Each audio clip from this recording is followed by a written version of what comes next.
안녕하십니까. 5월 11일 뉴스플러스 시작합니다. 먼저 증시 상황부터 진단합니다. 증권부 문영민 기자, 글로벌 콘텐츠부 오민지 기자 나와 있습니다.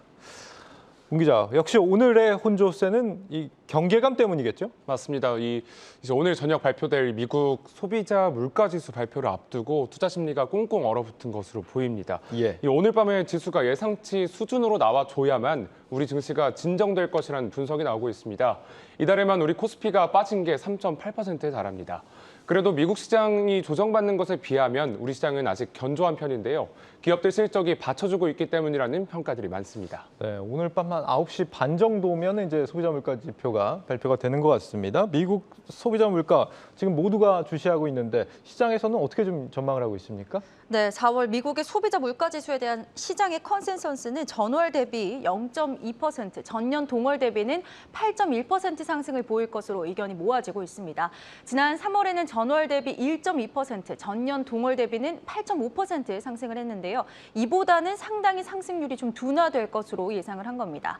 에너지나 이 식품을 제외한 근원 CPI의 경우는 전달보다 0.4%, 전년 동월보다는 6% 상승할 것으로 전망이 되고 있습니다. 근원 CPI가 3월에는 6.5%였나요? 그러니까 6.0% 수치가 만약에 예상대로 나와준다고 하면 그나마 좀 다행이지 않을까 네. 싶습니다.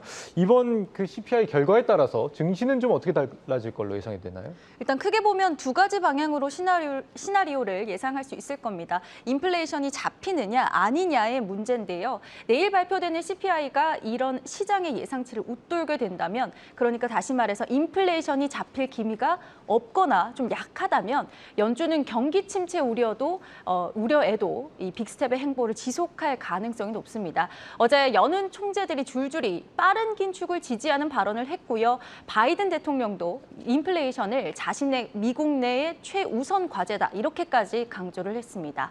연준이 75bp의 자이언트 스텝을 단행하려는 단초가 될 수 있다는 겁니다. 이 근원 물가를 기준으로 지난 6번의 발표 중에서 3번이 시장의 예상치를 상회했는데요. 시나리오상 확률이 높지는 않지만 이번에도 시장의 예상치를 깜짝 상회할 수도 있는 겁니다. 반대로 시장 예상치 수준 정도 나와주거나 그보다 좀 더 낮게 나올 경우에는 오히려 증시에 긍정적이다 이렇게 봐야겠죠? 네, 단기적으로는 좀 그렇게 보는 게 좋겠는데요. 이 CPI가 시장의 컨센서스 수준일 가능성이 일단 가장 높습니다. 우선은 원재료 가격 상승세가 좀 둔화되고 있다는 점에 주목을 할 수 있겠습니다. 공급 측면에서 인플레이션이 이어지고 있는 이 원인으로는 원재료 가격의 영향이 큰데요. 4월 이후에 이 원재료 가격 상승이 좀 제동을 보이고 있는 겁니다. 이 구리 가격을 보시면 지난달 말부터 상승세를 좀 멈추고 또 오히려 하락 조정되기도 했고요. 예. 중국 봉쇄로 수요가 감소될 것으로 기대가 되면서 국제 유가도 다소 안정세를 보였습니다. 또 인플레이션의 주요한 요인으로 작용됐던 이 중고차 가격도 하락을 했는데요. 이런저런 시그널들이 지금 현재 이 물가 상승세를 잡았을 것이다라는 기대감을 키운 겁니다. 그러면서 미국의 신년물 금리도 2.9%대로 하락을 했고 또 빅테크 기업들의 주가가 1% 넘게 상승을 하기도 했습니다. 이 연준의 과도한 금리 인상 스텝 가능성이 낮아지기 때문에 일단은 시장의 안도감을 기대할 수 있겠습니다. 이번 이 지표 결과에 따라서 우리 증시도 비슷하게 영향을 받을 것으로 보이는데요. 예. 이 물가 상승세가 잦아드는 신호가 확인된다면 이 증시 변동성이 완화될 것이다. 또 국내 증시의 추가 하방 위험은 적을 것이다. 이런 전망도 오늘 나왔습니다. 그런데 또 이런 변동성 완화가 오래 가지 않을 것이라는 시각도 나왔는데요. 여전히 우크라이나 사태나 중국 봉쇄 장기화 같은 이 매크로 여건이 불확실하기 때문에 이 추세적인 반등은 시간이 조금 더 걸릴 것이라는 예상들이 많습니다. 그러면 추세적인 반등은 언제쯤 기대할 수 있는 겁니까? 이것과 관련해서 조금 주목해 볼 만한 게 중국 증시 쪽입니다. 예. 우리 증시는 중국과 함께 MSCI 신흥국 지수에 편입이 돼 있는데요. 이 때문에 중국 증시 상승이 추세 반등의 조건이 될 수 있다는 겁니다. MSCI 신흥국 지수 내 중국이 차지하는 비중은 30%가 넘습니다. 중국 증시가 꾸준히 상승하는 모습을 보여야만 외국인 패시브 자금이 들어오기 때문에 같은 신흥국 지수에 포함된 우리나라 증시로도 이 자금이 유입될 수 있다는 게 증권가의 분석입니다. 중국 증시를 오늘 살펴보니 오늘 0.75% 상승 마감하며 3거래일 연속으로 오름세를 지속하고 있는데요. 상하이의 코로나19 확진자 수가 10일 기준 1,487명으로 16일 만에 1,000명대로 떨어지는 등 감소세를 보이고 있기 때문에 이 봉쇄 조치 완화, 또 경기 안정 기대감에 상승하는 겁니다. 대신증권은 중국 증시가 최소 내일까지 12일까지 상승세를 이어간다면 우리 증시의 투자 심리 또한 개선될 것이라고 바라봤습니다. 네, 오늘 밤 물가 지표 그리고 중국 지표도 좀 주목해서 봐야겠네요. 알겠습니다. 간밤에 이제 미국장을 보니까 좀 주목해서 볼 만한 종목들이 있는 것 같습니다. 일단 뭐 로블록스 실적이 굉장히 안 좋아졌다고 해서 주가가 좀 크게 빠졌는데 매출은 오히려 작년보다 한 30% 넘게 늘었던데요. 네, 맞습니다. 매출도 그렇고요. 일일 활성 이용자 수도 1년 전보다 28%, 그러니까 30% 정도 늘기는 늘었습니다. 예. 하지만 6%나 주가가 빠질 만큼 문제가 됐던 점은 인당 이용 시간이 줄고 있다라는 점인데요. 로블록스에 따르면 9세에서 12세 이용자 300만 명이 지난해에는 일주일에 1000만 시간을 로블록스에 썼는데 지금은 800만 시간만 쓰고 있다고 합니다. 뭐 이유는 다들 아시겠지만 아이들이 이제 팬데믹 이후에 밖으로 나가고 싶지 않아요. 그러면서 네. 로블록스 이용 시간이 줄어든 겁니다. 그 리오프닝과 함께 이제 게임주들의 성장성이 다소 좀 주춤해지는 거 아닌가 했는데 실제로 좀 데이터로 나타나는 모양이네요. 국내도 좀 마찬가지일까요? 비슷합니다. 이 대표적인 비대면주로 꼽히는 게임주와 이 메타버스 관련주들 역시 부진한 흐름을 보여주고 있습니다. 예. 이 넷마블, 컴투스, NC소프트 이 대표적인 게임주의 주가를 한번 살펴봤더니요.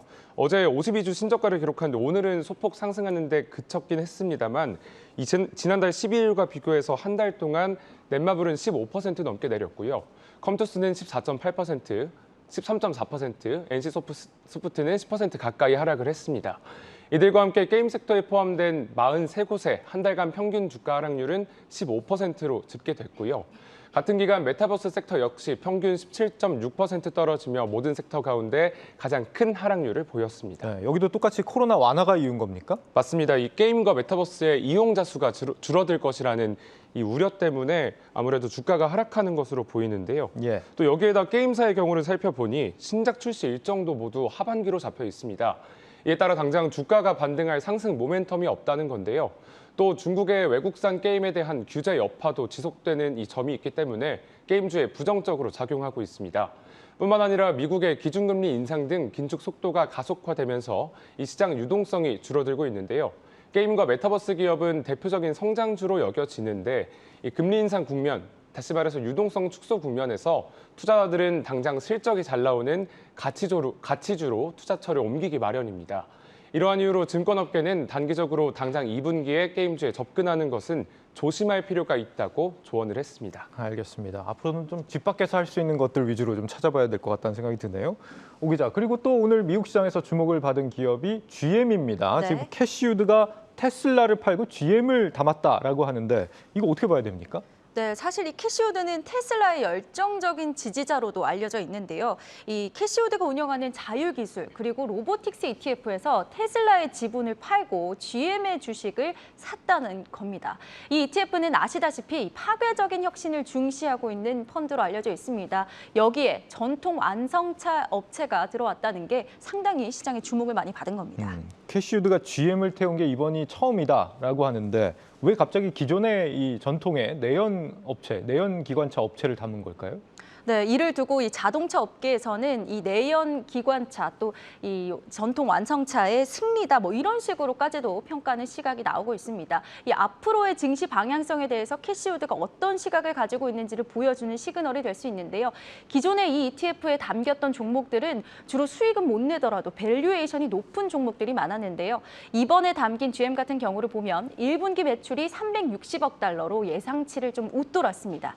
게다가 전기차에도 2025년까지 최소 350억을 투자하겠다, 350억 달러를 투자하겠다라고 밝히면서 이 공격적인 투자를 좀 선언하기도 했습니다. 쉽게 말하면 이 기술적으로 좀 혁신이 기대되면서도 현실적인 실적이 뒷받침되고 있다 이렇게 볼 수 있는 겁니다. 네, 우리 현대차 같은 경우도 그런 기업들 중 하나잖아요. 비슷한 상황입니까 그러면? 맞습니다. 실제로 기아차와 현대차는 최근 이 외국인과 기관의 매수세가 강하게 들어오고 있습니다. 예. 지난달부터 이달 중순까지 한번 살펴봤더니 외국인이 가장 많이 사들인 종목 가운데 1위가 기아차였고요.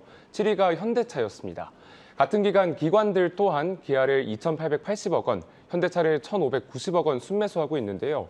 우선 기아와 현대차의 발목을 잡았던 이 반도체 공급난이 서서히 해소되고 있고 또 전기차 수익과 최근 UAM까지 이 새로운 사업에 대한 수익 확대가 기대되면서 이 수급이 확대되고 있는 것으로 풀이가 되고 있습니다.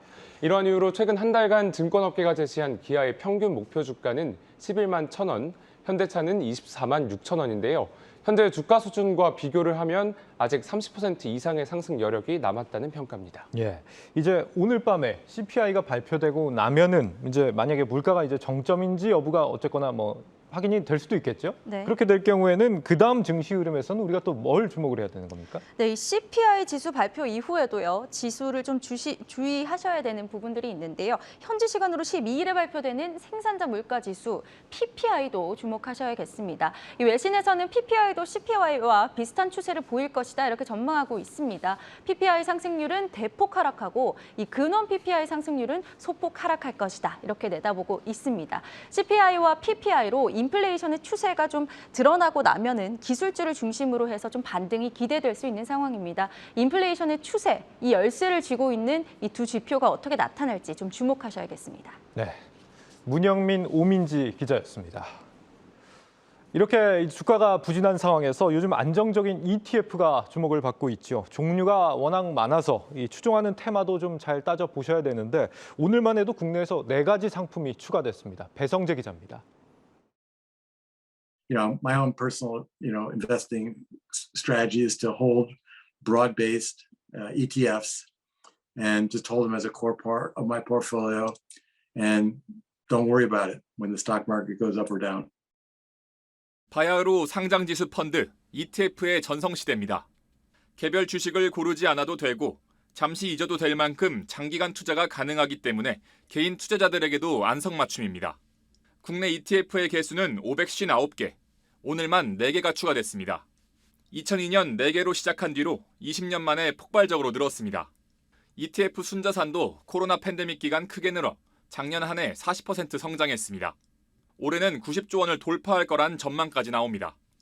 전 세계적으로도 ETF 순자산은 지난해 10조 달러, 우리 돈 1경 2,700조 원을 넘어섰습니다.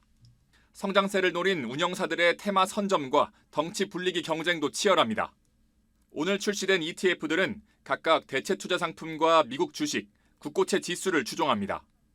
한화자산운용의 새 ETF는 미국 자산운용사와 사모펀드 등 개인 투자자가 접근하기 어려운 종목들을 담았습니다. 투자 포트폴리오의 수익률 제고와 함께 리스크 분산을 위해서 기존의 전통적인 투자와 차별화된 투자 대상의 다양화의 필요성이 높아지고 있기 때문에 회사 측은 국내 리츠 ETF, TDF 액티브 ETF 등도 새로이 선보일 것을 예고 중입니다. 이 밖에도 금이나 달러, 고배당주를 담은 ETF들도 하락장에 주목을 받고 있습니다. 미국 통화량 긴축에 국내외 증시가 출렁이면서 운용사별로 각종 테마를 담은 ETF들을 속속 출시하고 있습니다. 한국경제TV 배성재입니다.